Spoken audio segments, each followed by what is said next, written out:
selawat ini 100 kali ini untuk aku, kata Nabi. Selawat tu untuk aku dan istighfar untuk kamu. 1 kali selawat pada Nabi, 100 kali istighfar untuk kita. Hari ni lepas tak? Selawat dah pada Nabi 100 kali. Ya ni. Dan istighfar untuk kita 100 kali. Lepas tak? Nah, amalan yang paling mudah tak? Allah sebut nama kita. Sebab tu, ibu ayah-ayah, kalau kita mengaji kitab-kitab tasawuf, ulama-ulama tasawuf, bila dia berdoa dengan Allah Subhanahu Wa Taala, dia tukar sikit je. Kalimah tu, kata-kata tu ditukar. Dia tak guna beri. Dia jangan guna perkataan beri. Yang sebut beri tu kita. Ya Allah, berikan kami, berikan kami, berikan kami. Beri ni level bawah lah, kedudukan bawah. Nah, saya tak kata salah. Boleh minta lah pada Allah. Jangan minta pada manusia. Minta dengan penuh keyakinan pada Allah. Dan jangan ada sedikit keraguan pun pada Allah. Sebab yang kita minta tu pada Allah, Tuhan punya langit, Tuhan punya bumi. Jangan ada keraguan. Kalau minta dengan manusia, itu betul ada keraguan. Sebab manusia tak boleh sempurnakan hajat manusia lain, melainkan dengan izin Allah, biiznillah, daripada Allah Subhanahu Wa Taala. Sebab tu ulama' dia lebih suka perkataan kurnia ataupun anugerah. Sebab dia besar. Nah, kita kalau nama kita tercalon untuk dapat pingat, orang tak sebut beri lah, orang sebut kurnia. Saya dikurniakan dengan darjah kebesaran sekian-sekian, darjah pangkat ni. Tak sebut saya diberikan pangkat, tak. Sebut kurnia, itu baru tuanku bagi. Yang ni Allah Subhanahu Wa Taala. Tak salah kalau nak kita nak guna perkataan beri, boleh. Tapi ulama tasawuf dia lebih suka guna perkataan kurnia ataupun anugerahkan kami. Sebab tu minta dengan Allah jangan penuh keraguan. Kita selawat je pada Rasulullah SAW, Allah akan sebut nama kita 1000 kali. Sebab tu ulama dia tak minta macam kita. Kita ni minta banyak tak? Rabbana, Rabbana, Rabbana, Rabbana. Banyaknya minta. Tapi Allah tak bagi semua pun pada kita dah. Kalau kita minta sihat, Allah Ta'ala bagi sihat. Allah Ta'ala bagi sihat pada kita, tapi Allah tak bagi kita kaya. Kita minta kaya, memang Allah Ta'ala bagi kita kaya, tapi pendek umur pula. Kita minta panjang umur, Allah Ta'ala bagi kita panjang umur, tapi hidup pula dalam kesusahan. Rabbana, Rabbana. Tapi ulama tasawuf, dia minta lain. Dia minta, ya Allah, kami dunia ni kami tak perlu apa pun. Dunia ni sebagai tempat untuk beribadah je tak. Yang kami perlukan dalam hidup kami adalah Engkau. Itu je. Yang kami perlukan hanya Engkau, ya Allah. Orang tu dulu. Sebab dia faham itu dah. Kalau kita nak segala-galanya, dapatkan Allah. Bila kita dapatkan Allah, Allah ada dalam hidup kita setiap hari, insya-Allah kita akan dapat segala-galanya. Maknanya jangan lupa untuk kita berselawat pada Rasulullah sallallahu alaihi wasallam. Itu mukadimah lebih kurang 10 minit. Masuk sambung pada kitab yang kita bawa, ya. 30 wasiat Imam Syafi'i masih lagi pada bab yang ketiga, betul. Memperbanyakkan 5 perkara. Ini masuk pada yang kedua, betul. Memperbanyakkan nyebut akhirat ke mati? Oh, mati sesaja dari mana ni? Ya, saya tahu. Saya nak cerita, nak sambung sikit tentang perbanyakkan menyebut akhirat. Ada benda yang kita nak cerita. Betul, kita sambung dengan perbanyakkan menyebut dan mengingatkan kematian. Saya ambil daripada kitab lain. Jangan cari dalam kitab, tak ada pula. Saya nak sebut urutan ataupun tanda-tanda kiamat mengikut Al-Quran Allah Subhanahu Wa Taala. Sebab sebelum dunia ni dihancurkan, dimusnahkan oleh Allah, dia akan berlaku proses bila datangnya tanda-tanda kiamat Allah Subhanahu Wa Taala. Yang ini kita ambil dalam Al-Quran, mengikut Al-Quran. Urutan ataupun tanda-tanda datangnya hari kiamat mengikut Al-Quran. Dia ada lebih kurang dalam 20 tanda-tandanya. Maknanya lambat lagi lah, 20 tandanya sudah. Itu betul, kiamat dunia memang lambat lagi. Tapi kiamat kita dah tak tahulah bila lagi lah. Itu cepat tak? Tak tahu. Itu janji kita dengan Allah. Sebab tu yang pertama, mengikut Al-Quran, tanda-tanda kiamat yang pertama akan berlakunya kemarau selama 3 tahun berturut-turut. Itu yang pertama, mengikut Al-Quran berlakunya kemarau selama 3 tahun berturut-turut. Ada cerita dalam Al-Quran. Dan memang zaman Nabi Yusuf AS Allah Ta'ala pernah datangkan kemarau. Zaman Nabi Musa AS Allah pernah datangkan kemarau. Sehingga Allah ajarkan kepada Nabi Musa untuk buat satu ibadah sunat yang kita ikut sampai hari ini. Solat minta hujan, betul? Solat sunat istiqa untuk minta hujan di tengah-tengah padang yang lapang tu. Sebab Allah Ta'ala kemaraukan dunia pada waktu 7 bulan dalam zaman Nabi Musa AS. Allah Ta'ala nak ajarkan dengan solat sunat istiqa. Yang ini 3 tahun berturut-turut dikemaraukan dunia. Bila itu hak Allah Subhanahu Wa Ta'ala. Satu. Kemudian yang kedua, tanda yang kedua akan munculnya gunung emas di Gunung Furat di Syria. Bila kering air sungai Furat tu di Syria tu akan munculnya gunung emas. Yang ni pun tak tahu bila. Sekarang ni diceritakan air sungai tu semakin mengering. Bila dia kering akan muncullah gunung emas tu. Tu tanda-tanda yang kedua. Yang ni semua boleh rujuk dalam Al-Quran Allah Subhanahu Wa Ta'ala. Kemudian yang ketiga, akan munculnya asap yang sangat panas, disebut sebagai duhan. Disebut asap tu sebagai duhan, asap yang sangat panas keluar daripada perut bumi Allah Subhanahu Wa Ta'ala. Kita jerbu pun dah tak tahan dah lah. Jerbu ni asap panas ni asap duhan. Itu juga hak Allah Subhanahu Wa Ta'ala. Keluar bila itu hak Allah. Yang ketiga. Kemudian yang keempat, akan berlakunya gempa bumi. Sekarang pun dah berlaku dah gempa bumi. Tapi itu tak hebat sangat lagi. Akan ada berlaku lagi gempa bumi yang lebih hebat pada tu. Itu tanda-tanda dekat sangat, hampir sangat dengan kiamat Allah Subhanahu Wa Ta'ala. Di mana yang itu hak Allah Subhanahu Wa Ta'ala. Malaysia pun dikatakan akan juga mengalami dah kesan-kesan gempa bumi dah. Kesan-kesan tu. Asalnya satu tempat je Ustaz ke? Ya? Gempa bumi tu satu tempat je ke? Banyak tempat. Banyak tempat tapi tak ceritakan di mana. Mungkin ke di Malaysia ke, kita tak tahulah. Kesannya tu dah ada lah. Ini kajian lah. Kajian orang yang kerja sebagai kaji bumi apa semua tu buat kajian dah. Malaysia akan terkesan juga. Mungkin di sebelah jiran sahabat kita kan, negara jiran kita Indonesia ke mana kita tahu itu hak Allah Subhanahu Wa Ta'ala. Tu yang keempat. Kemudian yang kelima. Yang kelima, waktu ataupun masa berlalu begitu cepat. Ini kita dah rasa dah. Ini dah rasa dah. Kejapnya habis Rabiul Awal. Sekarang dah masuk Rabiul Akhir dah. Bulan yang keempat dah. Kalau dalam tahun Masihinya dah masuk bulan 10 dah. Tak lama lagi bulan 11, 12 habis tahun. Kan masa berlalu begitu cepat. Yang kelima. Kemudian yang keenam. Betul yang keenam tak? Maksiat dan dosa dianggap seperti biasa. Ni zaman kita ni. Maksiat dan dosa dianggap seperti biasa. Dosa antara dosa yang paling besar. Betul. Nabi sebut antara dosa yang paling besar. Zina dosa yang paling besar. Maksiat. Judi dosa yang paling besar. Maksiat. Minum arak dosa yang paling besar. Maksiat. Itu juga dosa. Tapi ada lagi dosa yang lebih besar pada itu. Apa dia? Bila mana kita menganggap dosa itu bukan sebagai satu dosa, itu adalah dosa yang paling besar. Faham ni? Merasakan dosa bukanlah suatu dosa, itu juga adalah dosa yang besar di sisi Allah Subhanahu Wa Ta'ala. Tu kalau mengaji tasawuf tu payah sikit mengaji tasawuf, nak campur-campur sikit dah. Merasa tidak berdosa juga merupakan dosa yang paling besar. Merasakan dosa itu bukan merupakan dosa, juga merupakan dosa besar pada Allah Subhanahu Wa Ta'ala. Faham ni? Sebab tu ibu, dalam kita mengaji, tahu ni dia ada dua. Tahu maklumat, satu lagi tahu ilmu. Kita ni tahu maklumat ke tahu ilmu? Tahu maklumat ke tahu ilmu? Tahu maklumat lain, tahu ilmu lain tak? Tahu maklumat contoh macam ni. Pagi ni siapa kuliah di surau apa ni? Islamia. Siapa pagi ni kuliah? Ustaz Ridwan. Ustaz Ridwan kuliah di mana? Di Sungai Siput. Surau mana? Surau Islamia. Siapa yang kuliah? Ustaz Ridwan. Di surau mana? Islamia. Di mana? Sungai Siput. Itu tahu maklumat. Tahu ilmu ni macam mana? Tahu ilmunya kenal ada Ustaz Ridwan. Dia datang naik kereta apa? Berapa telefon yang dia ada? Itu baru kenal. Dia duduk di mana? Itu baru tahu ilmu. Kita ni tahu maklumat lah. Tahu maklumat. Kuliah di mana?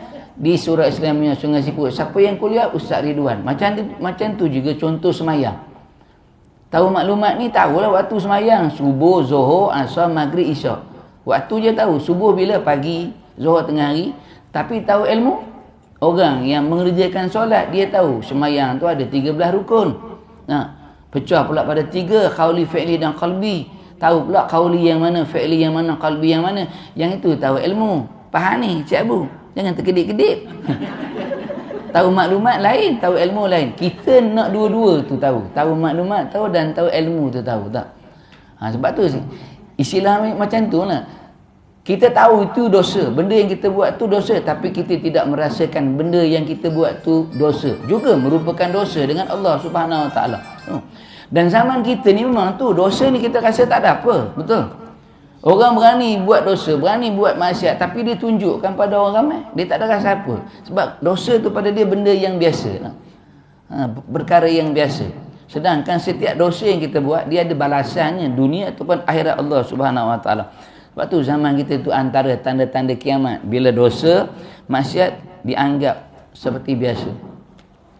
Dalam satu kuliah baru ni, ada orang pernah tanya. Ada orang pernah tanya pada saya.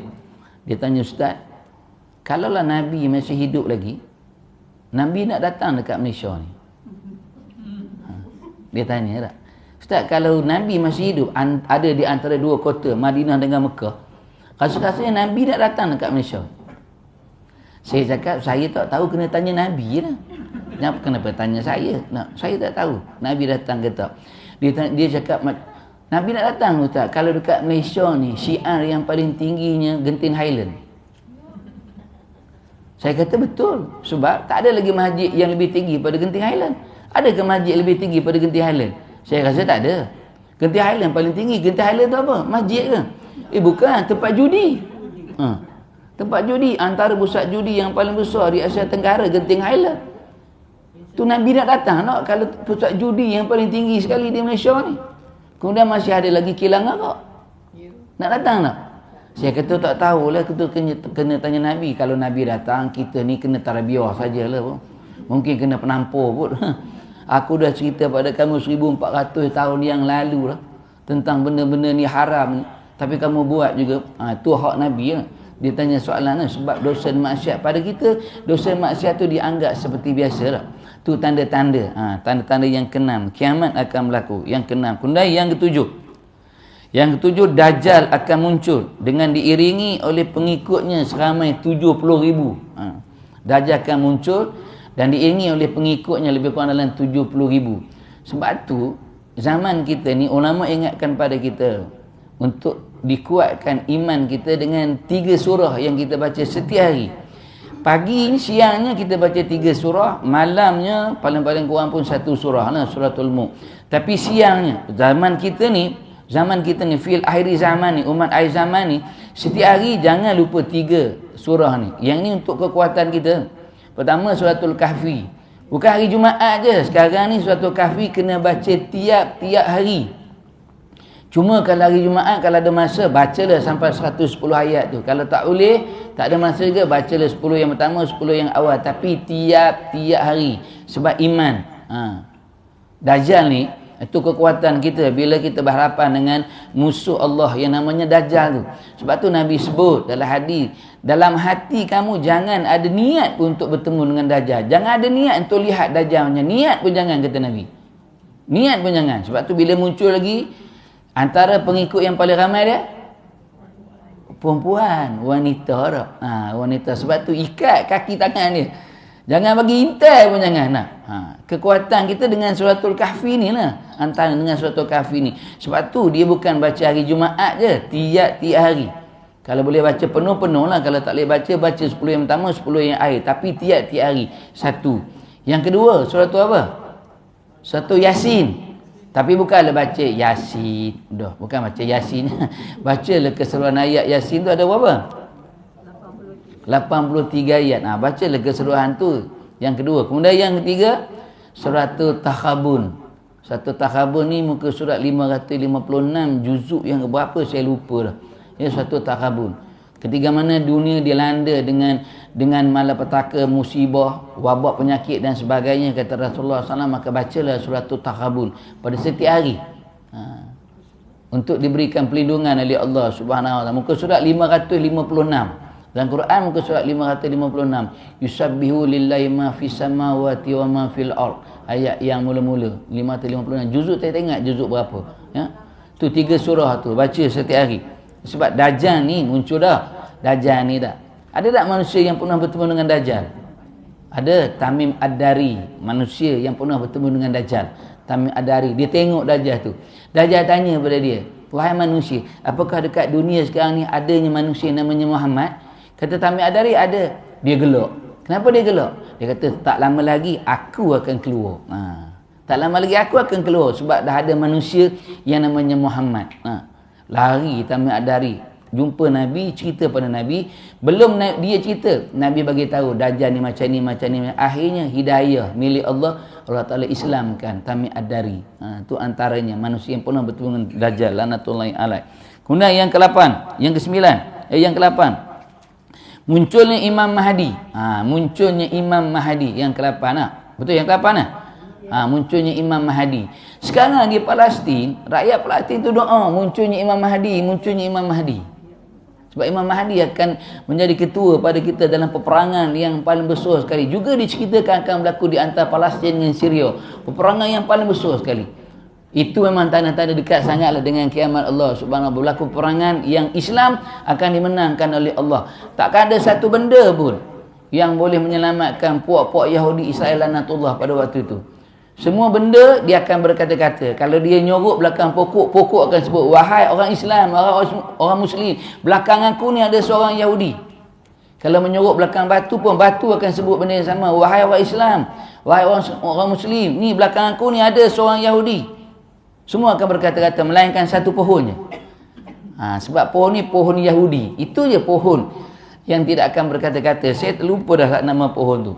Akan berlaku peperangan yang paling besar dalam sejarah hidup manusia bila turunnya Imam Mahdi yang ke-8. Kemudian yang ke-9, turunnya Nabi Isa alaihi salam. Turunnya Nabi Isa alaihi salam. Ada tugasnya, dua-dua tu ada tugas yang diamanahkan oleh Allah Subhanahu wa taala. Yang ke-9, kemudian yang ke-10, munculnya Ya'juj dan Ma'juj. Ni dua. Ya'juj dan Ma'juj itu juga musuh bagi umat Islam pada ketika itu. Yang ke-10. Kemudian yang ke-11, keluarnya Dabbah daripada perut bumi. Dabbah ni apa Dabbah? Dabbah ni ulat. Keluarnya Dabbah daripada perut bumi. Tak tahu lah besar mana Dabbah tu lah tu, tak tahu. Tapi banyak dia akan melata, akan berada di perut bumi Allah Subhanahu wa taala. Yang ke-12, 12 dah. 12 nak lang, 4 lang. Yang ke-12, keluarnya api daripada kota Aden. Kota Aden ni di Yaman, keluarnya api. Keluar macam mana? Dikatakan keluar daripada perut bumi, keluarnya api daripada kota Aden. Di mana? Di Yaman. Di Yaman. Yaman ni tempat siapa? Awalnya dulu. Yaman ni tempat siapa? Yaman ni satu masa dulu tempat negara yang paling seronok sekali. Semua orang pergi ke Yaman. Tak ada lagi negara yang paling hebat pada waktu itu melainkan di Yaman. Sebab di Yaman ni macam-macam ada. Pertamanya, di Yaman ada gegar Waganza edisi istimewa. Di Yaman ada nikelawan emas, otai masih berdosa. Di Yaman adanya anugerah juara lagu. Di Yaman adanya meletup. Di Yaman adanya Maharaja Lawak Mega. Di Yaman adanya All Malaysia Now Together. Semua ada di Yaman. Faham ni? Di Yaman ada Pampir. Macam-macam semua ada. Semua orang pergi ke Yaman waktu tu. Sebab Yaman ni tempat yang paling seronok. Yaman ni tempat siapa? Tempat namanya Raja yang menyerang kota Mekah. Abraha. Berada di Yaman. Habis kenapa Abraha datang pula terang kota Mekah yang tak ada hubungan pun dengan orang Yaman. Orang Mekah tak kenal orang Yaman, orang Yaman pun tak kenal orang Mekah. Sebab ketika mana Nabi Ibrahim dan anaknya Nabi Ismail membina satu bangunan yang namanya Kaabah, manusia pada tu dia rasa unik sikit. Dia rasa teruja. Dia rasa walaupun bangunan ni 4 segi je, tapi dia ada rasa satu istimewa. Orang tinggal ke Yaman, tak naklah pergi tengok Maharaja Lawak Mega, sama je. Kalau tengok Gegar Waganza pun sama je, itu je penyanyinya. Norin Aziz, Liza Hanim, Ayat Ilusi, Tomuk. Saya tengok untuk buat bahan kuliah, itu je. Saya tak usah kata itu. Orang tanya, Ustaz tengok tak sukan Asia Beijing? Saya tengok sukan Asia Beijing pun saya tengok. Ustaz tengok suka yang mana? Saya suka Asia Beijing, tengok 2 acara je. Renang berirama, jenati artistik. Itu je saya tengok. Bola saya tak tengok sebab saya dengan Cik Abu main bola lagi. Badminton kalah aja. Saya tengok Rena Ibu Irama tu sebab saya sepelik sikit. Kepala dalam air, kaki je keluar.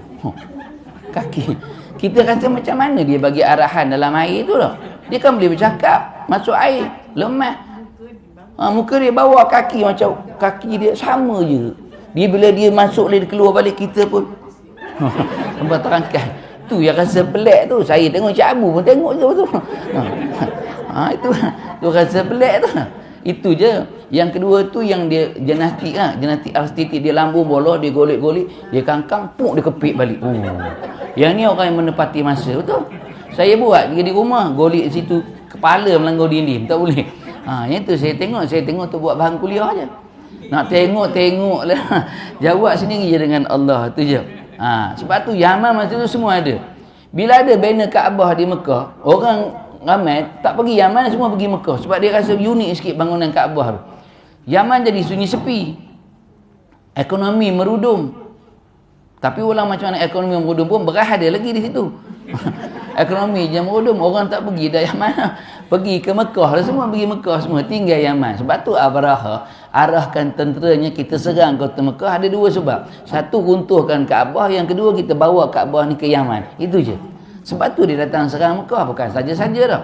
Sebab ada sebabnya. Yang tu akan munculnya. Apa? Api daripada kota Adin di Yaman. Kemudian yang ke-13. Yang ke-13, matahari akan terbit daripada bahagian barat. Bila matahari terbit daripada bahagian barat, itu memang tanda-tanda dekat sangat dah kiamat dah. Bila matahari terbit daripada bahagian barat, masuk pada yang ke-14, maknanya pintu taubat ditutup oleh Allah Subhanahu Wa Taala. Habislah. Ya, bila nyawa sampai pada bahagian kerongkongan, matahari terbit daripada bahagian barat, tak ada lagi taubat yang diterima oleh Allah Subhanahu Wa Taala. Sebab tu Nabi ingatkan pada kita istighfar tadi. Istighfar tadi adalah serendah-rendah taubat. Istighfar tu adalah serendah-rendah taubat. Betul banyak dosa kita dengan Allah Subhanahu Wa Taala, sekurang-kurangnya istighfar. Istighfar astagfirullah tu je.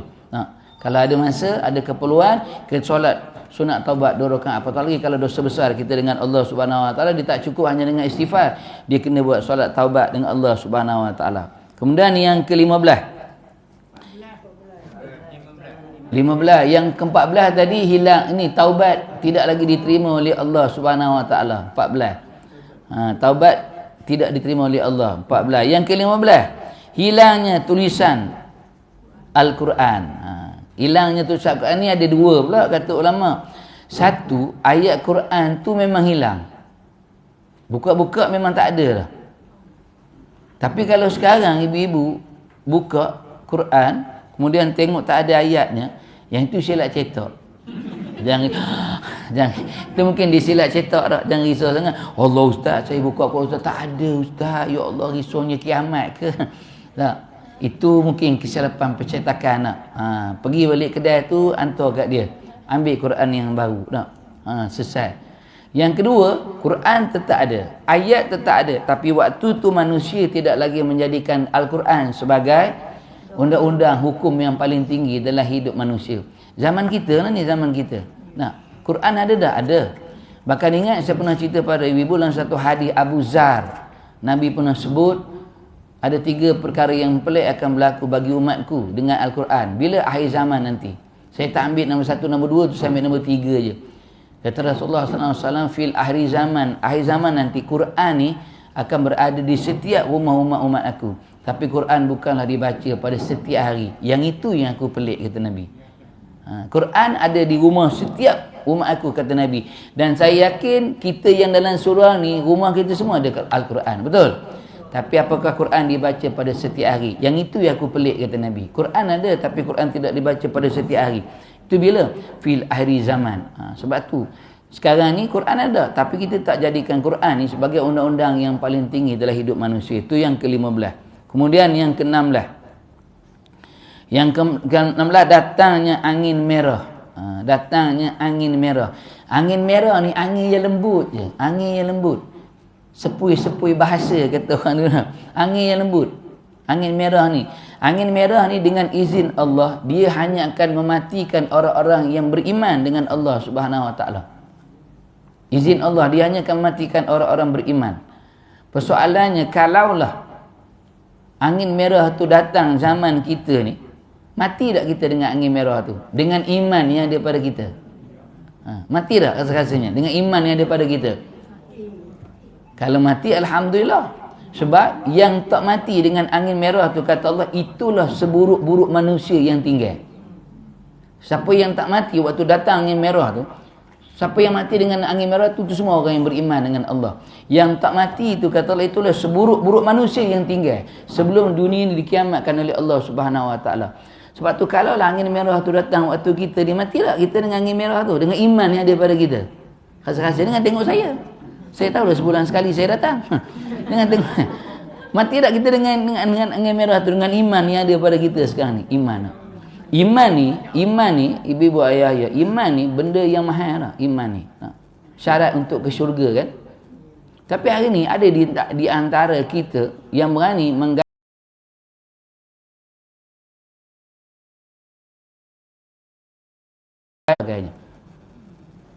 Kalau pernah dengar cerita, ada seorang ketua agama ataupun kita panggil mufti lah dalam satu negara. Ketika mana raja negara tu tanya dia dengan 3 soalannya. Kalau kamu tak dapat jawab 3 soalan ni, tempat kamu akan digantikan oleh orang lain. Jawatan kamu akan diberikan pada orang lain. Keistimewaan yang ada pada kamu ditarik balik dan kamu jadi orang biasa. Sedangkan dia ketua agama, mufti. Tuanku tanya dia dengan 3 soalan je. Dia tanya dia dengan 3 soalan. Apa dia soalannya? Pertama dia tanya, apa makna dunia? Yang kedua, apa makna akhirat? Dan yang ketiga, apa makna iman? Itu je soalan dia tanya. Berpeluh mufti tu nak jawab. Dia kata, aku bagi masa kamu seminggu. Kalau kamu tak boleh jawab, tempat kamu akan digantikan orang lain. Semua keistimewaan pada kamu habis. Tak ada, aku tarik balik. Kamu jadi orang biasa. Mufti ni memang tak dapat jawab. Tuanku bagi masa seminggu. Seminggu tu dia melilo-lilo. Kalau kata orang Cina nak, kalau kata tempat saya mau untuk renter. Kata orang parit dah. Jalan ke sana kemari nak cari jawapan. Muka resah gelisah dah. Tak? Bertemu dengan seorang tua.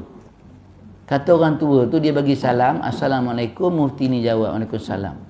Dia kata, Tuan, bukankah Tuan ni mufti negara ni, ketua agama negara? Dia kata, betul. Tapi kenapa muka Tuan nampak macam ada masalah aja? Dia kata, aku memang ada masalah sebab tuanku tanya aku dengan 3 soalan dan aku tak boleh jawab. Kalau aku tak boleh jawab, semua yang daripada aku, tuanku ambil balik. Apa soalannya? Tanya orang tua ni. Kata mufti ni, aku pun tak boleh jawab. Takkan kamu boleh jawab, bodoh? Dia kata, aku pun tak boleh jawab. Takkan kamu boleh jawab? Aku mufti. Aku mufti takkan? Aku takkan kamu boleh jawab? Ni kita ni kadang-kadang macam tu lah, sombong lah. Kita rasa kita ada ilmu, kita sombong. Jadi bodoh sombong lah. Sebab tu, tawaduk lah, tawaduk. Syekh Abdul Qadir Al-Jalani, ketika mana ditegur oleh seorang pemuda, bergetar hati dia. Syekh Abdul Qadir Jalani. Kenal Syekh Abdul Qadir Jalani ni? Ke kenal Eke Jalani je? Syekh Abdul Qadir Jalani ditegur oleh seorang pemuda, bergetar hati dia. Pemuda ni pelaku maksiat. Maknanya maksiat tegar. Hari-hari buat maksiat. Bila jumpa dengan Syekh Abdul Qadir Jalani, dia tanya, wahai Tuhan, aku nak tanya satu soalan. Apa dia? Boleh tak Allah Ta'ala ampunkan dosa aku yang setiap hari ni aku ni orang yang suka melakukan maksiat? Boleh atau tidak Allah Ta'ala ampunkan dosa aku? Kata Syekh Abdul Qadir Jalani, boleh. Allah Maha Pengasih, Maha Penyayang. Apa saja dosa diampunkan, melainkan dosa syirik dan keluar daripada jalan Allah. Itu 2 dosa yang Allah Ta'ala tak ampunkan. Selain pada itu, lautan keampunan Allah ni luas sangat. Dia rasa lega. Kemudian dia kata, wahai Tuhan, boleh tak kalau aku orang yang banyak dosa ni, kemudian aku berubah jadi orang yang baik dan amalan aku diterima oleh Allah Subhanahu Wa Taala? Kata Syekh Abdul Qadir Jalani, tak ada satu benda yang mustahil pun di sisi Allah Subhanahu Wa Taala. Dia tanya soalan yang ketiga, boleh atau tidak Allah Ta'ala tukar ke tempat kita? Aku daripada orang banyak maksiat jadi orang yang hebat seperti kamu, dan kamu orang yang banyak ilmunya hebat, kamu jadi seperti aku, pelaku maksiat. Terkejut Syekh Abdul Qadir Jalani, menitik mata. Dia rasa takut. Sebab dia kata apa? Dia kata belum ada jaminan lagi aku di sisi Allah Subhanahu dengan ilmu yang ada pada aku. Kita baru duduk duha je, sombongnya. Baru duduk kuliah duha je. Sombongnya ya Allah. Apa lu demo ni? Tadi pergi kuliah tadi sembang lagi di pintu ni. Ni aku dah balik kuliah sembang lagi, sembang sesaja demo ni. Tapi bukan di sini, bukan muslimat sini, belah-belah Mexico. Sini alhamdulillah. Dan itulah. Syekh Abdul Qadir Al-Jilani tu bergetar hati dia dah. Bergetar hati dia. Sebab tu jangan sombong dengan ilmu yang kita ada dah, dengan sombong. Sebab tu saya kata tadi, ada orang dia tahu maklumat, ada orang dia tahu ilmu dah. Zaman kita ni macam tu lah. Tak boleh kena tegur sikit. Baru tegur sikit je pasal perkahwinan Sabri Yunus dengan Angelina Tan. Baru tegur sikit melompat. Melompat. Orang tanya kenapa pula kahwin tu dia perkelih. Itu je. Tak boleh ke ya? Bukan tak boleh. Maksud kita tahu dah, kita ni mazhab Syafi'i. Tu kenapa buat dia perkelih? Orang tanya tu. Sah tak nikah tu? Sah. Bukan tak sah, sah nikah tu. Persoalannya kenapa buat cara macam tu? Itu je persoalannya. Tuan-tuan tengok. Yang tegur tu bukan calang-calang orang tak. Siapa dia yang tegur tu? Syekh Nuruddin Al-Banji Al-Maki. Tuan-tuan, Syekh Nuruddin tu saya mengaji dengan dia, saya tahu dah, saya pernah mengaji dengan dia. Dia tu Syiah pun dia belajar. Dia belajar Syiah tu. Dia belajar, aku belajar je, aku tak ambil, aku tak ikut, tapi cuma aku nak tahu je. Nanti senang aku nak berhujah. Itu je. Wahabi pun aku belajar dia apa. Senang aku nak berhujah. Betul. Sebab tu jihad dalam hidup kita ni ada 3. Yang paling besarnya ada 3 lah. Tapi pecahnya lagi banyak lagi pula. Pertama, jihad fi sabilillah, melawan musuh Allah. Datang daripada orang-orang kafir. Yang tu macam sahabat kita di Palestin. Syahid fi sabilillah. Itu jihad yang pertama. Yang kedua, jihad melawan musuh Allah juga. Tapi datang daripada kalangan orang Islam tu sendiri. Dengan apa? Yang ni bukan dengan senjata, dengan ilmu yang kita ada. Dia akan guna ayat Quran, kita guna ayat Quran. Dia guna hadis, kita guna hadis. Dia hujah, kita hujah. Sebab tu yang kena ada ilmu tu. Sebab hari ni ada orang yang faham Quran, dia putar belikkan ayat Allah Subhanahu Wa Taala. Adakah dia kata Allah Taala ciptakan manusia ni berbagai-bagai jantina? Sebab tu kalau tak tahu tafsir, jangan tafsir. Dia kata Allah Ta'ala ciptakan manusia ni berbagai-bagai jantina. Mana ada Allah Ta'ala ciptakan manusia ni berbagai jantina? Allah Ta'ala ciptakan manusia ni daripada kalangan lelaki dan perempuan. Itu je. Tiba-tiba dia kata berbagai jantina pula. Itu lah. Tak cakap tu dah. Alah cakap. Tu masa. Sebab tu kalau tak tahu jangan cerita. Orang nampak sangat tak? Nampak sangat. Kamu bukan bidang tu, soal cerita lah. Yang berbagai-bagai tu berbagai suku kaum dan puak, itu je. Tapi manusia 2, laki dan perempuan, dia pula berbagai jantina dia. Satu nak dia ubah ayat Quran. Ada pula ubah la ikrah fi din, tiada paksaan dalam agama. Dia kata maknanya kita ni boleh pilih mana-mana agama yang kita suka. Bukan macam tu. Islam pegang Islam semua, bukan tahun ni Islam, tahun depan tokoh lain, tahun depan masuk Islam balik. Bukan macam tu. Islam bukan macam tu. Yang ni sebab tu kita ada ilmu untuk lawan balik hujah puah-puah ni. Lawan balik hujah. Sebab dia guna Quran, kita guna Quran. Kita bukan kata nikah tu salah, tak, nikah tu sah. Tapi soalannya kenapa pergi di sana nikah? Lepas tu pula, tuan-tuan tengok. Kalau itu dia kata ini khilaf. Tahu pula dia ada khilaf. Tapi bila kita buat tahlil, bila kita buat talqin, kenapa dia kata bid'ah? Bukankah benda tu pun khilaf juga? Tuan-tuan tengok bijak Syekh Nuruddin macam mana. Dia petik sikit je. Dia petik sikit. Kamu, kalau kami ni buat tahlil, buat talqin, kamu kata bid'ah. Sedangkan benda tu khilaf. Bila kami kata kamu pula buat nikah ni, kamu kata apa? Ni bukan bid'ah, ni khilaf. Pandai pula kata khilaf. Bila tang kami kenapa tak kata khilaf, kenapa bid'ah tu? Faham ni? Tak faham, dengar je. Nak bagi faham ada kita nak tengok buat tu macam mana bila dia tegur. Kan terbukti pantang dia tegur. Pantang dia tegur dah. Sedangkan benda tu khilaf, dua-dua khilaf. Itu khilaf, boleh terima tak terima. Dan kita terima tak ada masalah. Tapi jangan kata yang kita buat tu bid'ah dah. San tak betul-betul Rasul tak boleh buat bid'ah, Nabi tak buat, sahabat tak buat, kita pula buat, tak ada nas, tak ada dalil. Betul. Tapi bid'ah ni macam mana? Bid'ah ni benda yang lara, benda yang sia-sia, itu bid'ah. Takkanlah madu rasul tu kita buat benda yang sia-sia. Saya tak nampak pun ada bid'ah dalam sambutan madu rasul. Tuan-tuan buat sambutan madu rasul pada malam hari. Apa mulanya? Mulanya solat maghrib berjemaah, betul? Kemudian Cerita selawat ramai-ramai. Selawat ni dia beza. Tuan-tuan selawat seorang-seorang dengan selawat ramai-ramai, dia aura dia lain, feel dia, rasa dia lain. Tuan-tuan selawat ramai-ramai, satu sungai siput dia tuan-tuan boleh pusing. Betul tak? Tak ramai-ramai, cuba tuan-tuan selawat seorang, pusing tu sungai siput. Tinggal kedai kopi je buat. Tapi kalau selawat ramai-ramai dia rasa lain sikit feel dia tu. Takkan bid'ah. Habis selawat, kita mulakan dengan ceramah Madya Rasul. Habis tu solat isyak berjemaah. Habis itu, habis solat isyak, mentergedarah. Makan, habis tu balik rumah tu apa yang bid'ahnya? Yang mana bid'ah? Takkan solat maghrib, solat isyak berjemaah tu bid'ah. Takkan selawat bid'ah. Takkan takkan ceramah bid'ah lah.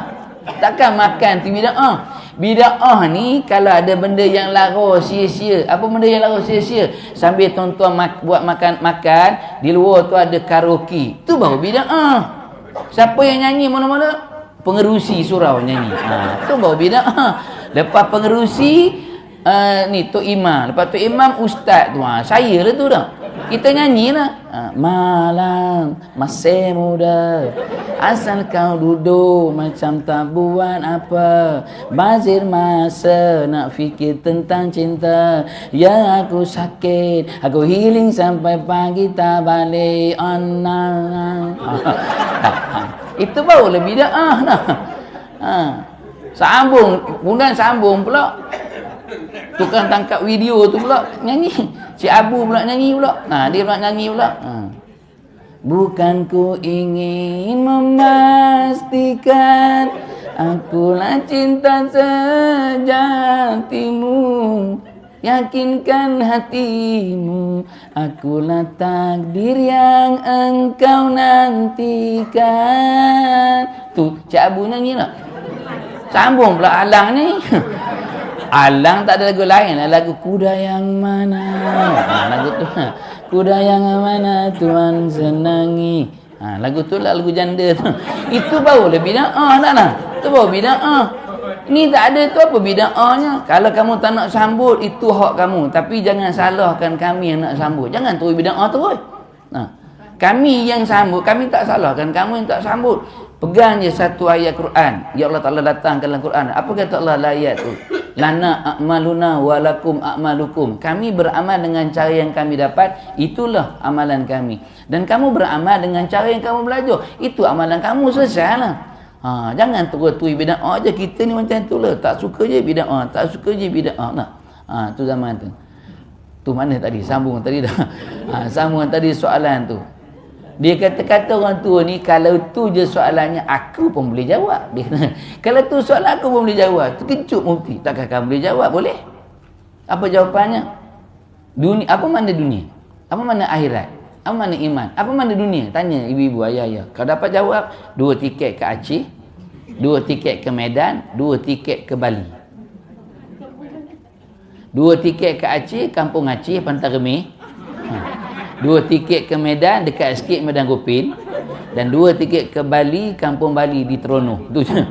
Boleh pergi dalam masa sehari. Apa makna dunia?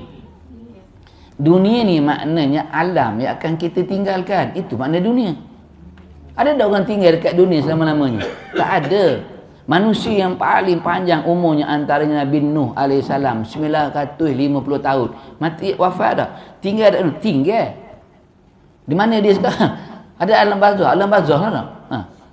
950 tahun Nabi Nuh hidup dekat dunia. Akhirnya dia tinggalkan dunia ni. Alam yang akan kita tinggalkan. Tak kira kamu siapa pun, kamu akan tinggalkan alam. Akhirat. Apa makna akhirat? Akhirat tu alam yang kekal. Apa akhirat? Alam yang kekal. Ada 2 je. Fariqum fil jannah wa fariqum fi sa'ir. Antara syurga dan neraka Allah. Itu alam yang kekal. Ada manusia yang kekal dalam syurga selama-lamanya. Ada manusia yang kekal dalam neraka selama-lamanya. Alam yang kekal, abadah. Yang itu mana akhirat. Kata mufti, ya Allah, senang benar pula jawapannya. Aku terfikir-fikir. Iman apa makna? Yang iman, dia kata nak tahu iman, next thing.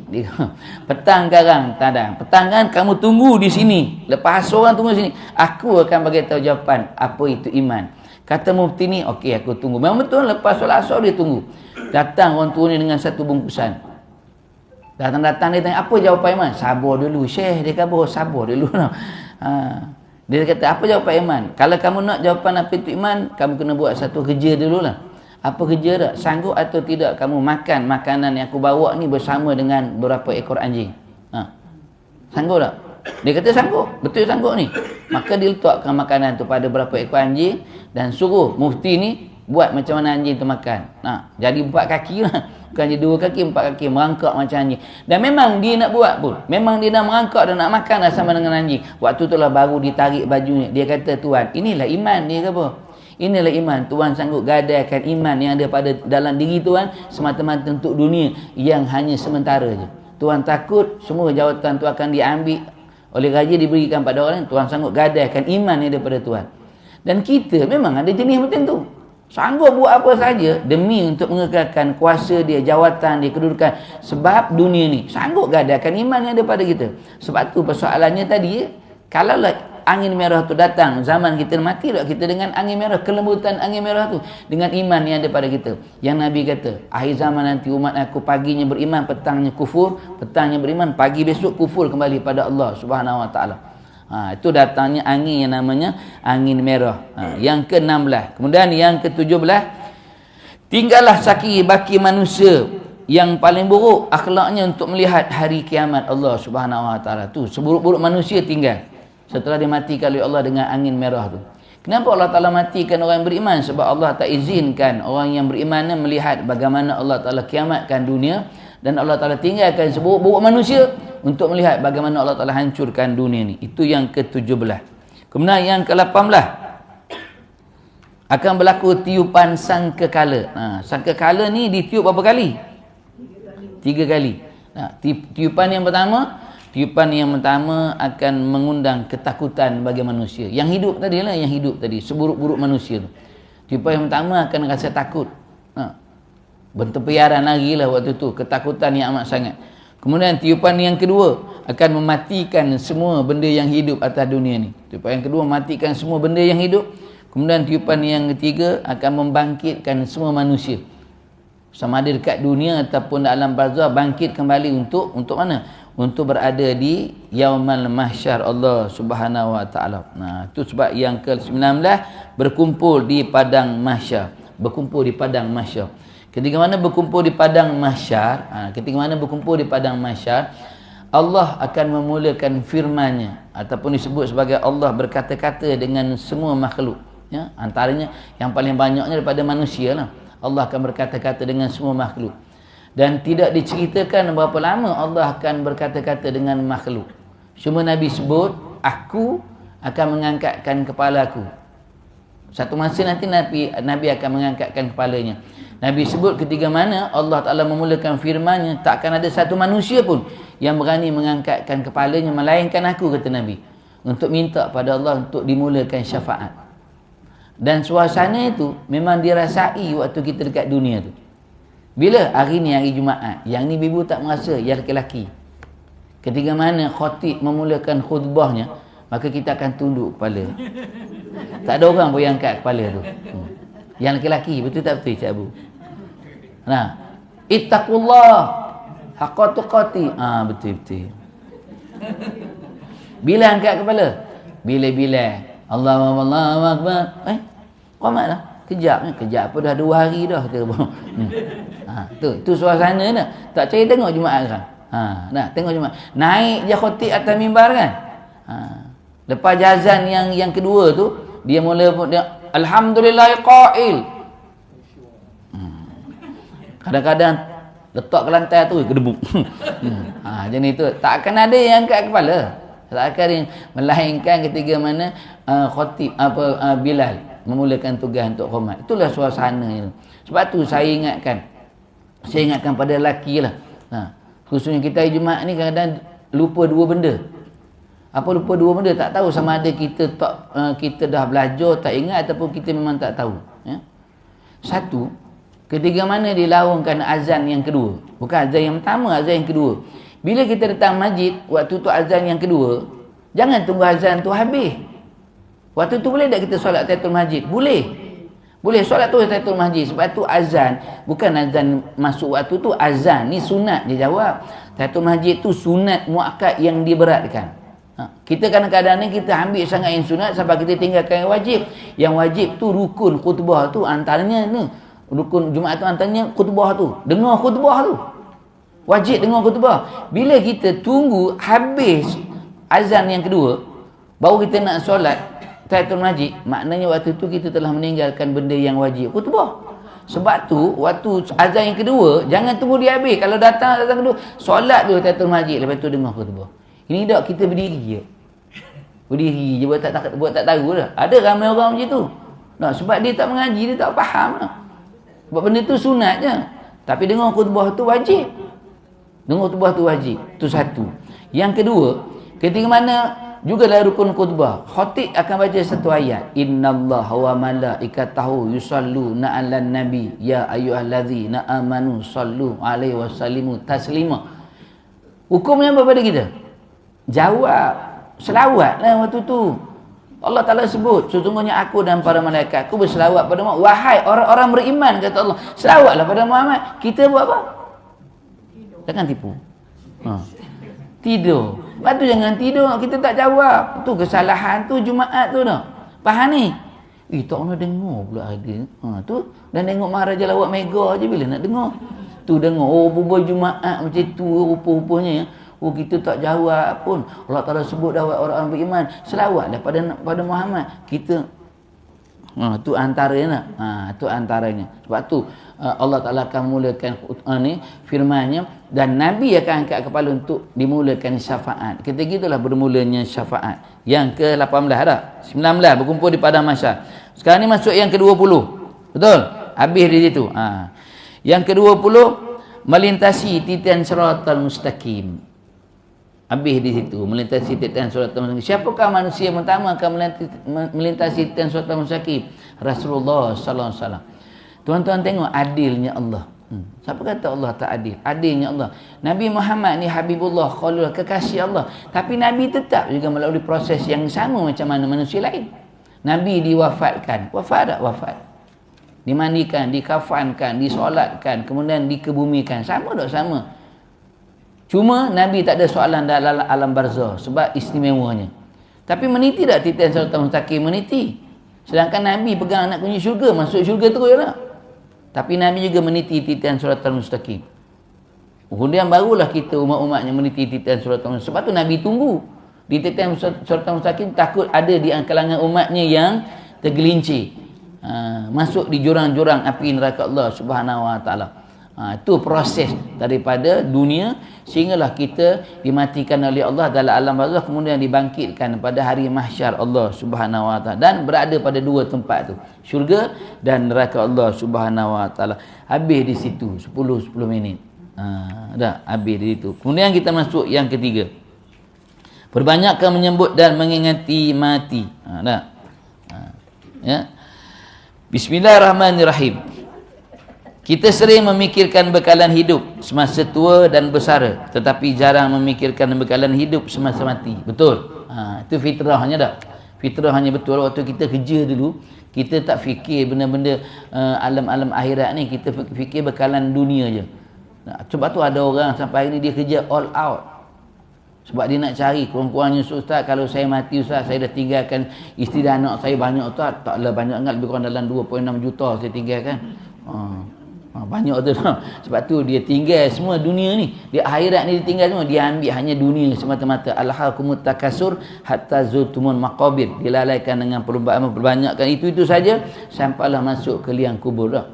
Kita sering memikirkan bekalan kita waktu kita tua, tapi jarang memikirkan bekalan kita ketika mana kita mati. Ya?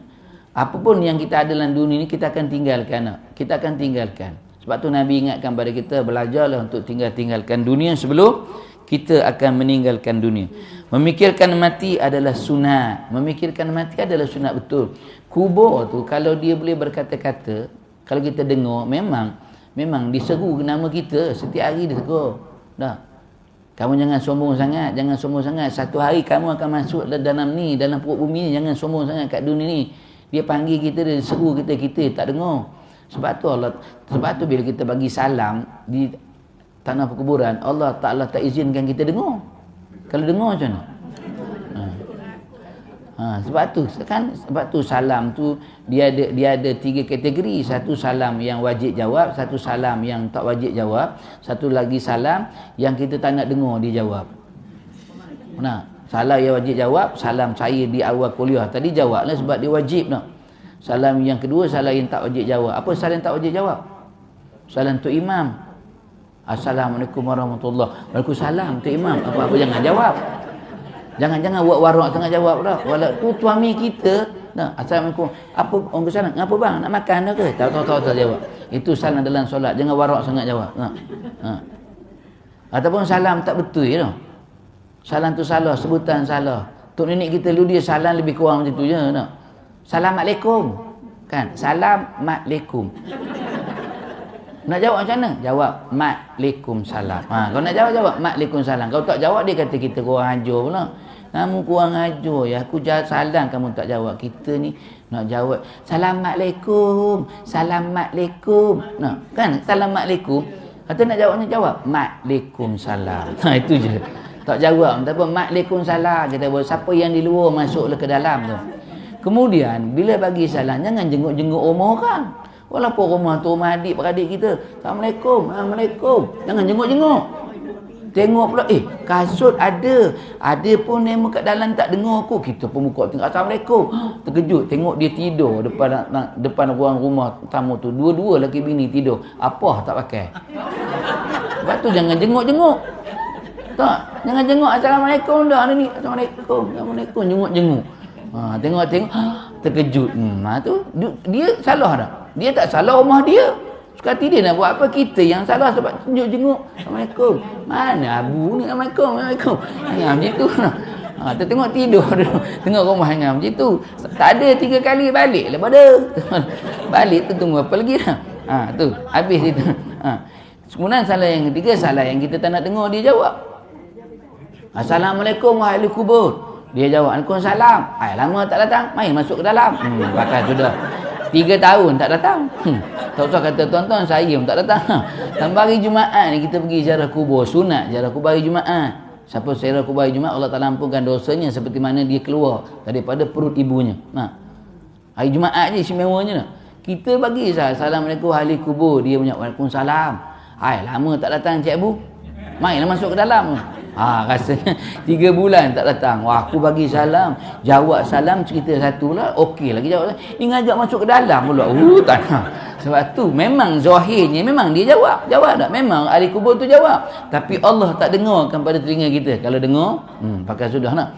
Sama tu kubur memang disebut nama kita nak. Dia sebut, dia panggil kita tak dengar nak. Kalau dengar kita pun tak datang nak.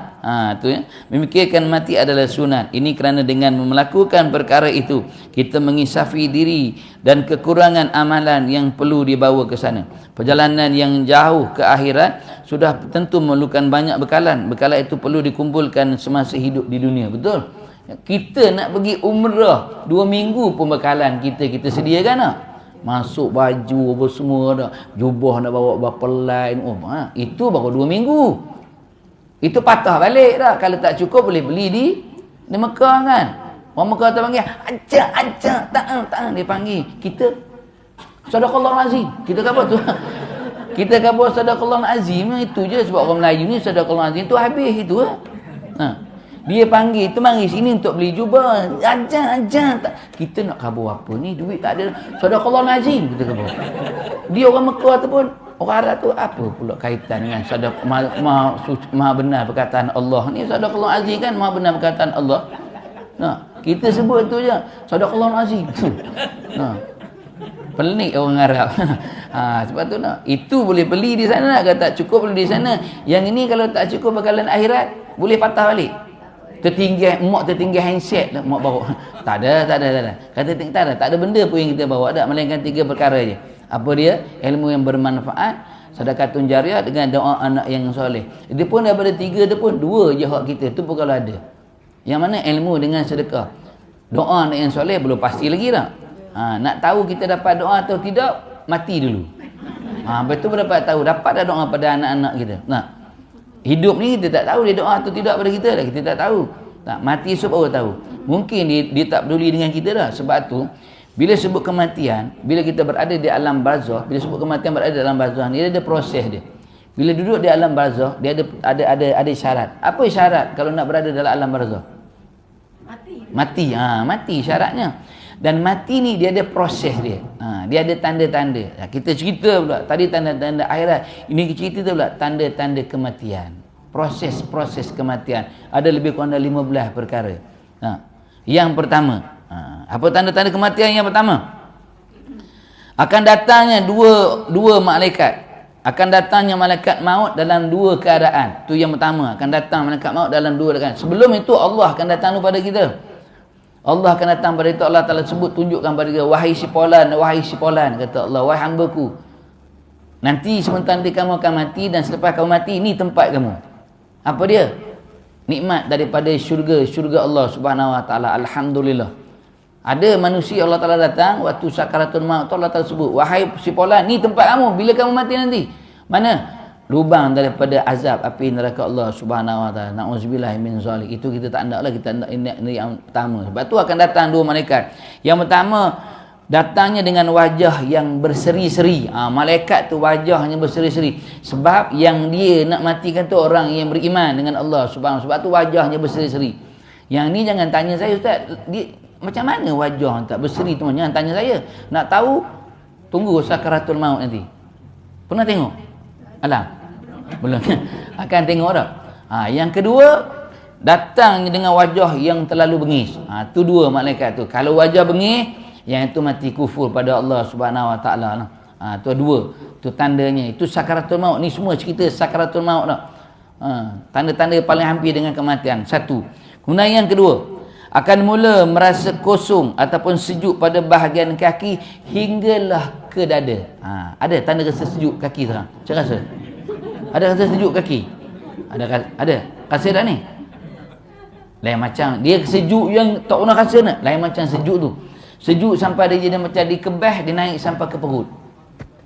Sampai ke perut. Dia rasa lain macam nak. Perut dia naik sampai lah dada. Dada tu akan rasa kosong. Waktu tu yang terasa sakit di dada tu tak? Sakit sakaratul maut. Sebab tu Nabi waktu nafas tu sampai dekat dada, Nabi terasa sakit tu.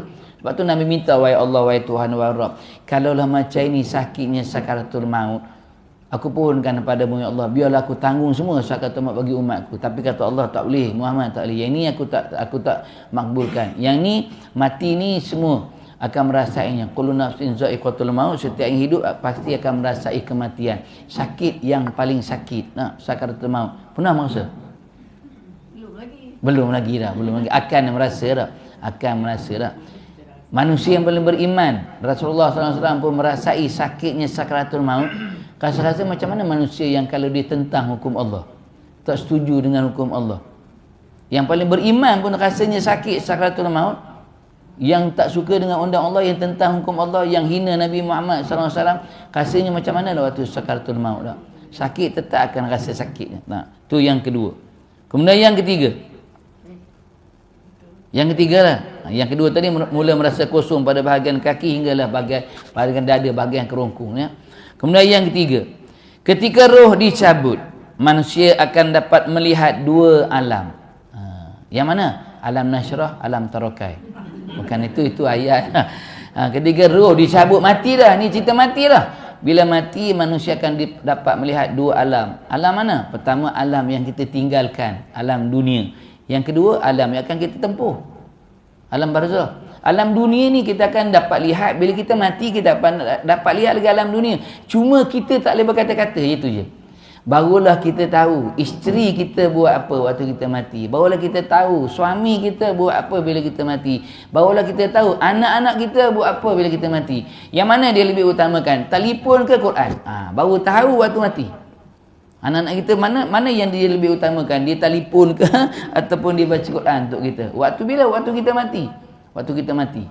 Kita akan dapat lihat. Datang tak kawan-kawan duha kita? Datang tak? Datang. Alhamdulillah, semuanya datang. Kita nak tegur dia, kita je boleh cakap, dia tak dengar. Sebab tu sebelum kita meninggal dunia, wasiat dulu pada anak-anak kita dah. Sebab bila kita mati, kita tak boleh cakap dah, kita cuma boleh tengok je. Wasiatkan pada anak-anak kita besok, Kalau mak mati, kalau ayah mati esok, kami wasiatkan, jangan pesan ni dia wasiat dia wajib. Mak nak wasiat pada kamu, ayah nak wasiat pada kamu, besok bila kami mati, jenazah kami jangan bagi orang lain uruskan tau. Kami tak nak tangan orang lain, kami nak tangan-tangan kamu ni, anak-anak kami, cucu-cucu kami, itu je. Jangan bagi orang lain. Aku tak andak pun orang lain yang mandikan aku, kafankan aku, solatkan aku, kemudian masukkan laliah. Aku tak andak orang lain. Aku nak kamu, anak-anak aku, cucu-cucu aku. Wasiat tu jangan besar. Sebab wasiat akan jadi wajib. Itulah kali takhir pun kita dengan mak ayah kita. Lepas tu tak ada dah. Nah, takkan nak bagi orang lain yang mandikan. Kalau lah waktu tu orang lain yang mandikan, apa kita kata? Nabi dah sebut dah dalam kitab membicarakan tentang bermulanya sakratul maut sampailah ke alam barzakh. Kita akan kata apa? Aku dulu boleh mandikan kamu 5 beradik. Aku mandikan kamu.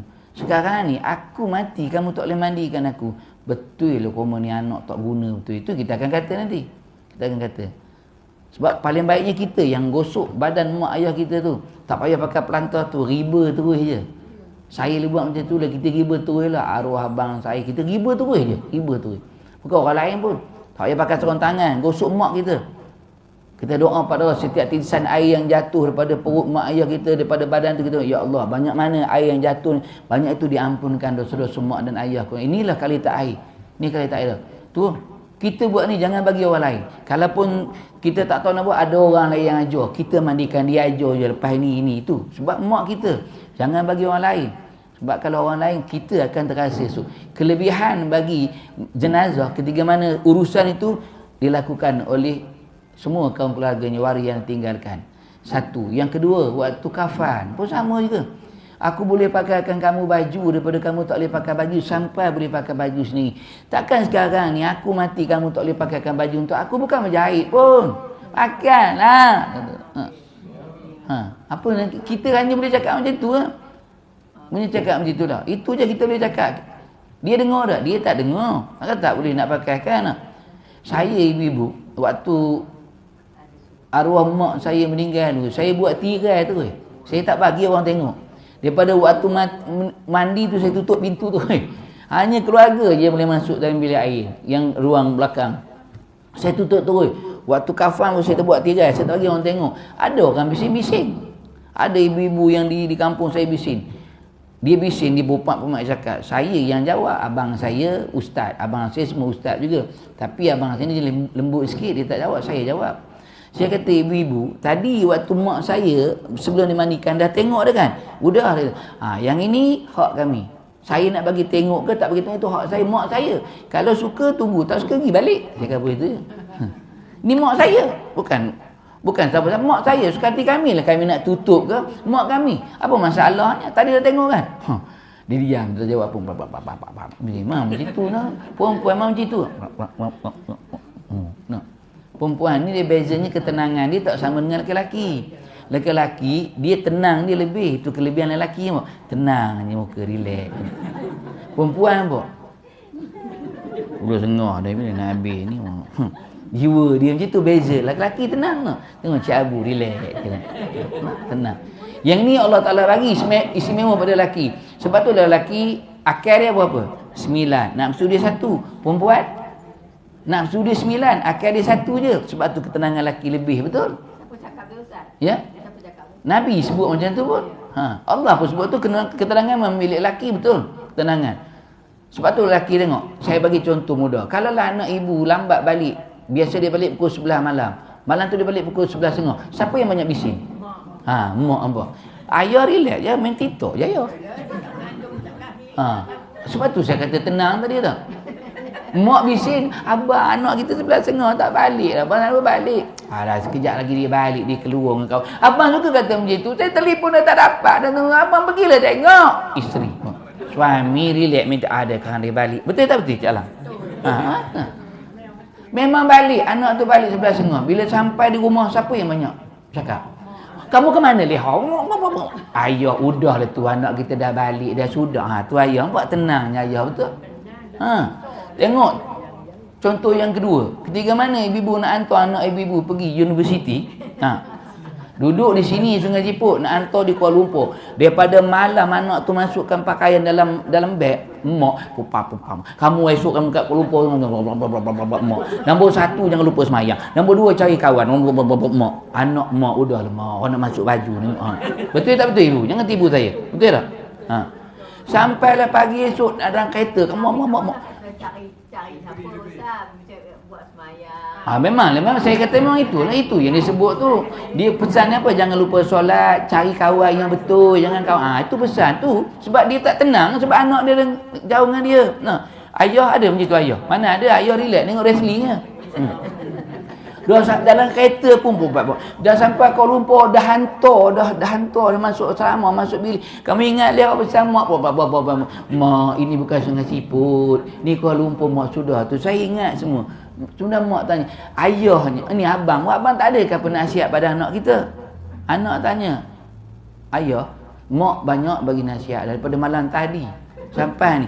Ayah tak ada dah bagi nasihat? Ada juga. Apa nasihat ayah? Ikut je cakap mak kamu. Itu nasihat ayah. Betul tak betul? Cakap betul. Betul tak betul Cabu? Betul tak betul? Itu nasihat ayah. Ya Allah, ayah punyalah tenang nampak. Punyalah tenangnya ayah. Mak tengok mak. Mak daripada malam pumpang. Tanya ayah apa nasihat ayah? Ayah nak ikut je cakap mak kamu tu betul itu. Cakap itu je ayah. Buat punyalah tenang awak. Relax je, tenang. Tu tenang. Tu buat yang kedua tu dah. Sebab yang kedua tu kafan kita juga kafankan. Yang ketiga solat. Solat jangan bagi orang lain. Selalu pun saya pesan tak. Walaupun ada tuan guru, ada tu imam, ada ulama yang soban yang bersobat kodokoyan. Ekornya sampai ke pintu tu, dia tak afdal untuk jadi solat, mengimami solat jenazah. Yang paling afdal kalau isteri, suami. Kalau suami yang meninggal, anak-anak yang jadi imam. Itu paling afdalnya waris dia, jangan bagi orang lain. Saya pun takkan jadi imam, melainkan kalau dah memang kita tanya dah tak ada waris dah, tak ada lelaki dah, barulah. Kita ni pantang nak tu imam pantang tu imam jadi imam tu tak tanya dulu, mungkin dia ada waris dia. Orang yang meninggal ni dia tak ingat dah benda-benda tu semua dah. Saya pernah kena macam tu minta jadi imam solat jenazah, saya pusing, abang saya bagi tahu, tuan-tuan ada tak sini waris dia yang mungkin tuan rumah ni tak ingat. Keluar ada seorang ustaz, dia kata, ustaz saya ni anak saudara dia. Dia sebab orang meninggal dia tak ingat siapa anak saudara dia. Keluar, hantar anak saudara dia. Anak saudara dia belah-belah yang meninggal. Ya, belah yang di bapa saya, belah ayah saya. Hantar paling afdal jadi imam. Betul? Bukan kita ni pantang ni saja. Tu imam, laju saja tu imam. Tanya dulu kok dia ada waris. Bukan pandai-pandai kita je. Itu kadang-kadang sebab tu kelebihan bagaimana bagi orang yang ada waris yang ditinggalkan dia jadi imam. Besok kalau bukan anak kita jadi imam, kita akan marah pada anak kita. Aku sekolahkan kamu sampai ke Jepun tu. Sampai ke Amerika. Bergelung-gelung tanah aku jual. Aku gadaikan nak sekolahkan kamu. Ni tiba-tiba untuk solat jenazah je kamu tak boleh buat untuk aku. Teruknya komanda. Kalau kau tahu aku pijak daripada dia kecil. Senang. Tu. Betul. Ini yang berlaku nanti bila kita mati nanti. Yang keempatnya waktu nak masukkan jenazah dalam liang lahat. Yang itulah tuan-tuan peganglah dengan penuh kasih sayang. 3 orang je boleh masuk dalam liang lahat tu. Kepala, badan, kaki, itu je. Itulah sekali dah. Kita bisik dekat telinga. Saya bisik kat telinga mak saya macam tu, mak. Ni tempat mak, mudah-mudahan mak ini taman-taman syurga yang Allah janjikan pada mak. Mak rehat di sini mak. InsyaAllah kami akan datang ziarah mak. Tu. Kita pernah sebut, kita yang jadi nazar pun. Kamu kena ingat, kamu dengan datang waktu ini je. Ni, lepas pada ni ziarah aku jangan lupa tak. Kita nak pesan. Itu yang akan kita lihat. Alam dunia yang akan kita lihat. Itu belum cerita tentang alam barzah yang kita lihat. Alam barzah tu sebab tu orang yang mati, kalau yang dia lihat tu alam yang menjanjikan dia taman-taman syurga, dia memang nak pergi cepat. Kalau dia boleh cakap, dia cakap pada anak, boleh dah hantar mak awal sikit. Lepas subuh hantar terus lah. Tak naklah tunggu lama-lama sebab dia tahu tempat tu paling seronok. Tapi sebab dia tak boleh cakap. Kalau kamu lambat-lambat sangat, mak pergi sendiri je lah senang. Payah nak nunggu kamu lambat sangat. Nak nunggu orang itu, nak nunggu orang ini lambat sangat. Tuan-tuan, kita nak pergi tempat yang paling kita seronok. Takkan nak tunggu-tunggu tak? Tak tunggu lambat sangat. Mak pergi sendiri lah, tinggal lah kamu datang kemudian lah kita. Tapi kalau tempat tu janjinya lubang-lubang api neraka, Kita bisik kepada anak, boleh tak simpan 3 hari? Simpan lu mana-mana peti air, carilah mana-mana peti air besar sikit 3 hari simpan. Dah reda sikit alam semesta tu masuk ke mak tu. Tak boleh dah, tak boleh. Sebab tu, yang itu akan kita lihat. Bila kita mati nanti akan lihat 2 alam. Alam yang kita tinggalkan dan alam yang akan kita tempuh dah. Alam yang kita tengok, baru kita tengok isteri kita menangis tak dia? Suami kita menangis tak? Waktu kita mati tak? Menangis tetap menangis tak? Cuma jangan dilambat-lambatkan tu je. Kalau nak peluk ke nak cium ke boleh. Cuma daripada khilafiahnya, kalau yang mati tu suami isteri, lebih baik tak payah dia cium pun jangan. Sebab dia boleh membatalkan wuduk antara keduanya. Itu khilafiah pandangan tak. Paling baiknya tak payah cium lah. Ini nak cium pula. Waktu nak kafan tu, nak tutup muka tu lah nak cium tak. Kita pun Tok Imam, izinkan saya cium suami saya. Kata Tok Imam, tak payah cium. Aku je cium, kata Tok Imam. Habis dah aku je cium, Tok Imam. Suami yang meninggal ni, biar dia rest in peace. Tidur dalam tenang. Cik Iyah, tak payah. Saya cium Cik Iyah nanti. Tunggu habis. Nak. Tak payah cium-cium lah. Dulu banyak kali cium lah dah. Banyak kali cium. Jebuk habis semua tempat cium lah. Dah mati tak payah cium lah. Kita pun yang suami pun macam tu. Faham ni siapa? Kalau isteri meninggal tu tak apa. Kita cari lain. Bisik kat telinga dia. Jangan bangun tau. Jangan bangun sikit abang. Itu je dah. Tak salah dah. Isteri kita dikapankan belah itu, kita angkat nikah belah tu. Boleh tak? Boleh tak? Boleh. Tak jadi masalah. Bukan haram pun tak. Tapi nampak gelojoh sangat itu je lah dia. Sebab itu antaranya. Dan paling sebab tu saya kata urusan tu kena kaum keluarga yang uruskan. Sebab jangan bagi orang lain uruskan. Sebab dia boleh membatalkan wuduk yang kita sempurnakan bagi si mati lah. Tambah kalau mati tu yang perempuan umur 17-18 tahun. Yang angkat dia tu semua sepupu-sepupu dia. Kawan-kawan sekolah dia. Walaupun mati, dia pegang pula bagian pogong pula tu. Bagai sudah lah tu. Yang itu sebab tak boleh tu. Tu yang ketiga. Kemudian yang keempat. Yang keempat, malaikat maut akan membawa ruh ke hadapan Allah Subhanahu Wa Taala dengan diiringi oleh sekumpulan malaikat. Yang pertamanya malaikat rahmat, kalau mayat itu mayat orang yang baik, jenazah yang beriman. Kemudian yang keduanya malaikat azab. Kalau jenazah tu mayat tu orang yang kufur pada Allah Subhanahu Wa Taala. Yang dibawa tu ruh, bukan jasad. Jasad tinggal di bumi untuk disempurnakan. Yang naik menghadap Allah tu ruh. Kemudian dah selesai turun balik lah. Sebab dalam kubur pula, bila masuk dalam barzah, yang kena seksa tu jasad ke ruh?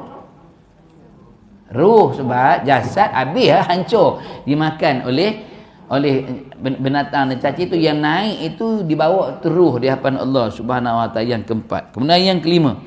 Yang kelima, kalau ikut dalam kitab saya ni, sambung bulan depan. Ialah pukul 10 lah, 10.30. Sambung bulan depan. Nak tahu datang bulan depan, itu je lah. Yang kelima, kita akan sambung bulan depan. Proses kematian tu baru 4. Ada lagi lebih kurang 11 proses kematian. Wallahu a'lam. Berhenti di situ dah. Cuma ibu ayah ya. Saya ingatkan balik pada ibu, pada ayah, ingatkan pada saya juga. Nabi datang ni bukan datang saja-saja, tapi ada 3 benda yang besar yang Nabi datangkan pada kita dengan kehadiran Rasulullah SAW. Yang pertamanya selawat, yang keduanya Al-Quran, dan yang ketiganya syafaat daripada Rasulullah SAW. Itu antara benda yang besar. Sebab tu saya kalau malu rasul ni, saya suka cerita satu benda je dah. Satu benda yang kadang-kadang kita mungkin tak pernah dengar cerita tu ataupun dengar tapi dah lupa. Saya suka cerita tentang bagaimanakah pertemuan antara Abdullah dengan Aminah. Macam mana dia dijodohkan. Tahu tak kita macam mana Abdullah dengan Aminah dia dijodohkan? Tak tahu tak? Tuan-tuan, Nabi ni, keturunan Nabi ni semuanya dimuliakan oleh Allah Subhanahu Wa Taala. Pada Nabi, ayah, datuk sampai ke atas. Biasanya dicerita sampai keturunan Nabi yang nama Adnaniyah. Itu je dah. Adnaniyah ke bawah. Biasa yang atas tu dia dah mungkin ada yang kabur-kabur sikit, tapi daripada Adnaniyah ke bawah tu, yang itu cerita dia jelas. Istimewanya keturunan Nabi ni semua dihalalkan dengan perkahwinan.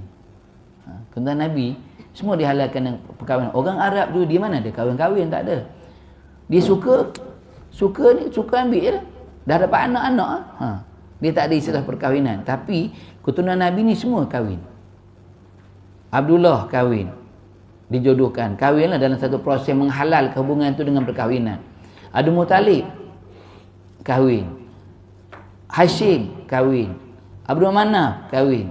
Kemudian Qusay kahwin. Kilab kahwin. Sampailah ada dunia. Dihalalkan hubungan tu dengan perkahwinan.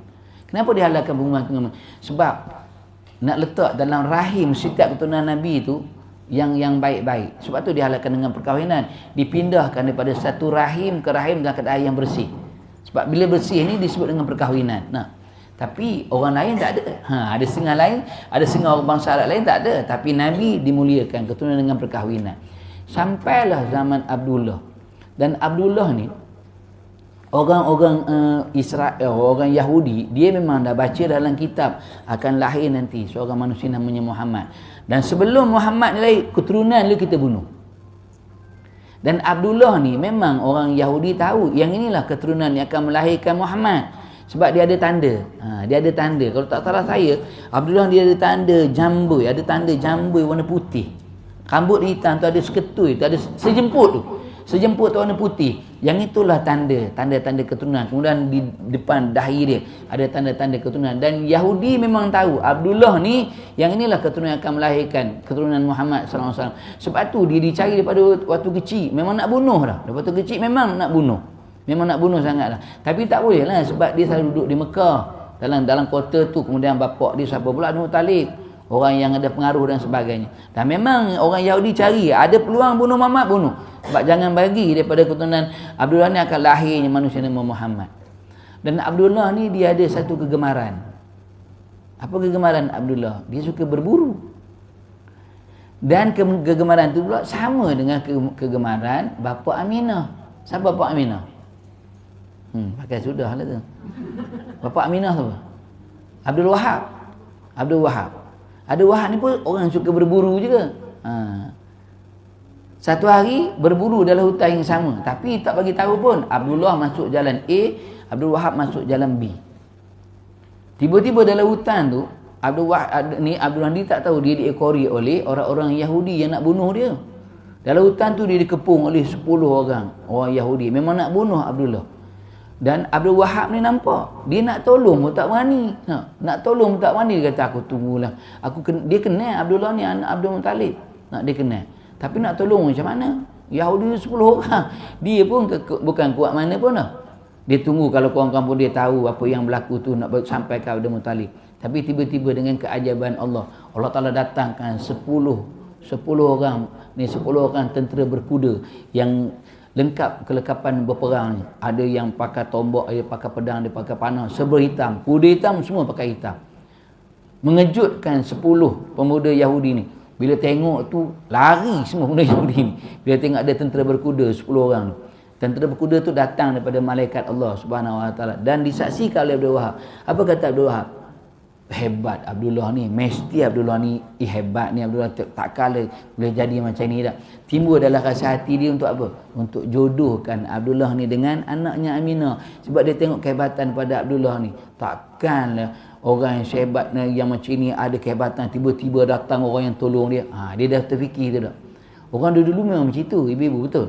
Bila dia tengok budak tu baik, dia jaga agama dia, baik, hormat, dia akan pilih jadi menantu.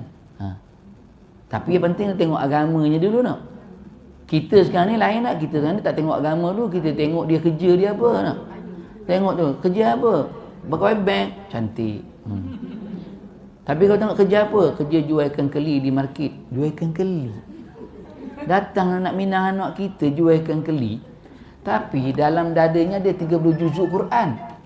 Ibu nak terima tak? Tanya dulu.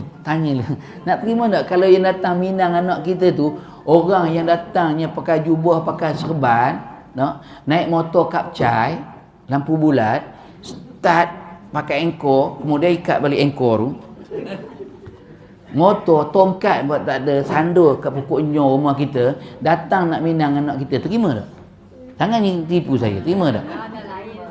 Nak tanya terima tak? Terima tak? Ya, kena terima ni so Allah Ta'ala uji betul-betul ya dah.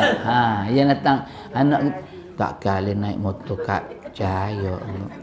Tapi dalam dadanya ada 30 juzuk Quran, dia hafal Quran, kerja jualkan keli di market, jadi bila di Masjid Gufran, Sungai Siput. Nak terima tak? Tanya ibu-ibu dulu. Terima dah. Makcik saya nak minang nak makcik. Kerja apa? Jualkan keli. Lagi bila ni masjid. Tapi adalah Quran 30 juzuk. Kenderaan, motor, sandal ke pokoknya. Tongkat pun tak ada. Nak terima dah. Ya ke ni esok Allah Ta'ala uji betul-betul esok. Ke tak kalau abang saya tak terbayangkan anak kita waktu mengandung naik motor kapcai. Ya Allah. Ke yang mana kita terima? Yang datang tu pula ada seorang lagi datang pakai Grand Livino. Pegawai bank. Bahagian pinjaman pula tu. Ada nama sini pula. Zulkifli. Yang mana tu terima? Yang mana terima? Cakap betul tu jangan tipu. Orang tu dulu dia macam tu dah. Dia tengok je baik, sebab tu dia orang dulu dia tak heran. Sebab tu ibu-ibu lepas menyaksikan peristiwa tu, Abdul Wahab balik sampai je rumah dia panggil isteri dia. Dia panggil isteri, sayang, dia panggil sayang tau. Dia panggil sayang, nama gelaran. Boleh. Sebab tu kita dengan isteri kita panggil, kita tukar sikit nama dia. Tukar dengan nama gelaran. Sebab tu Nabi sebut Siti Aisyah dengan Umairah, si pipi merah tak? Tapi kalau nak gelar pun biarlah sesuai dengan gelarannya. Kenapa Nabi panggil Umairah? Sebab si pipi merah. Tapi kalau dia bukan putih, bukan Umairah, jangan. Pipinya merah, kulit dia kulit putih kemana, janganlah panggil Umairah. Kalau dah dia tu gelap sikit kan, panggil Hajarul Aswad. Itu je. Sebab dia bukan Umairah. Asalnya putih tapi sekarang dah hitam. Panggillah Hajarul Aswad, itu je. Tukar dah. Tukar panggil dia. Panggil, wahai isteriku, jom kita pergi rumah ni. Rumah Abdul Wahab. Kenapa bang? Kita pergi je lah. Dan isteri Abdul Wahab ni dia tak ada kata apa pun. Suami ajak pergi. Pergi untuk apa? Untuk meminang Abdullah. Meminang Abdullah. Nak cerita pada kita, sebelum Nabi dipinang, ayahnya dulu pernah dipinang. Maknanya Abdul Wahab ni maknanya perempuan minang lelaki. Salah tak? Tak salah tak? Tu antara rahsia nah. Sebab kehebatannya pada Abdullah tu dipinang. Dan Abdul Muttalib memang kena Abdullah ni pun orang yang baik, dan anak dia pun Aminah tu pun memang perempuan yang baik. Sebab tu dia terima. Dan itu jugalah yang berlaku pada Nabi ketika mana Nabi dipinang oleh Siti Khadijah. Bukan Siti Khadijah minang, dia gunakan perantaraan orang lain untuk minang Nabi. Sebab kehebatan yang daripada Nabi. Faham tak? Itu antaranya. Ada lagi tak? Banyak lagi ceritanya, kita sambung dalam Madu Rasul tahun depan. Sebab 10 lebih 45. Saya tak boleh lama sebab pagi hari ni saya bertugas di Jumaat, dan tugas hari ni pula ada pula OBJ turun pula hari ni. OBJ turun, PTA turun kan. Tugas saya tu kena balik awal. Itu je. Wallahu a'lam, berhenti di situ lah. Kita akan sambung dalam pertemuan yang akan datang tak? Sebab kita boleh kuliah sebulan sekali je. Kalau sebulan 2 kali, dia cepat sikit habis kitab ni. Berhenti di situ. Mudah-mudahan Allah Ta'ala ampuni dosa-dosa lalu kita dengan Allah. Diterima amal ibadah kita, diterima taubat kita, dan Allah Ta'ala tempatkan kita nanti insyaAllah di syurga Allah Subhanahu Wa Ta'ala. Bismillahirrahmanirrahim. Alhamdulillah Rabbil Alamin. Wassalatu wassalamu ala asyrafil anbiya wal mursalin wa ala alihi wa sahbihi ajma'in. Hamdan hamidin, hamdan syakirin, hamdan sabirin, hamdan na'im, hamdan yuafi ni'ama wa yukafi mazidah. Ya Rabbana lakal hamdu kama yanbaghi li jalali wajhikal karim wa azimi sultani. Allahumma shalli ala sayyidina Muhammad timbul qulubi dawaiha wa afiyatul abdani wa shifaiha wa nil absar wa diyaiha wa ala alihi wa sahbihi wa barik wasallim. Allahumma ighfir lana dzunubana wa liwalidina warhamhuma kama rabbawna shilara wa li jamil muslimina muslimat wal mu'minina wal mu'minat al ahya'i minhum wal amwat bi rahmatika ya arhamar rahimin. Allahumma inna ala dzikrika wa syukrika wa husna ibadatik. Allahumma ihtim alaina ya Allah bi husnil khatimah wa la tahtim alaina ya Allah bi su'il khatimah. Rabbana atina fid dunya hasanah wa fil akhirati hasanah wa qina azabannar. Wassallallahu ala sayyidina Muhammadin wa ala alihi washabihi ajma'in. Walhamdulillahirabbil alamin. Kita tangguhkan dengan tasbih kifarah dan suratul subhanallah.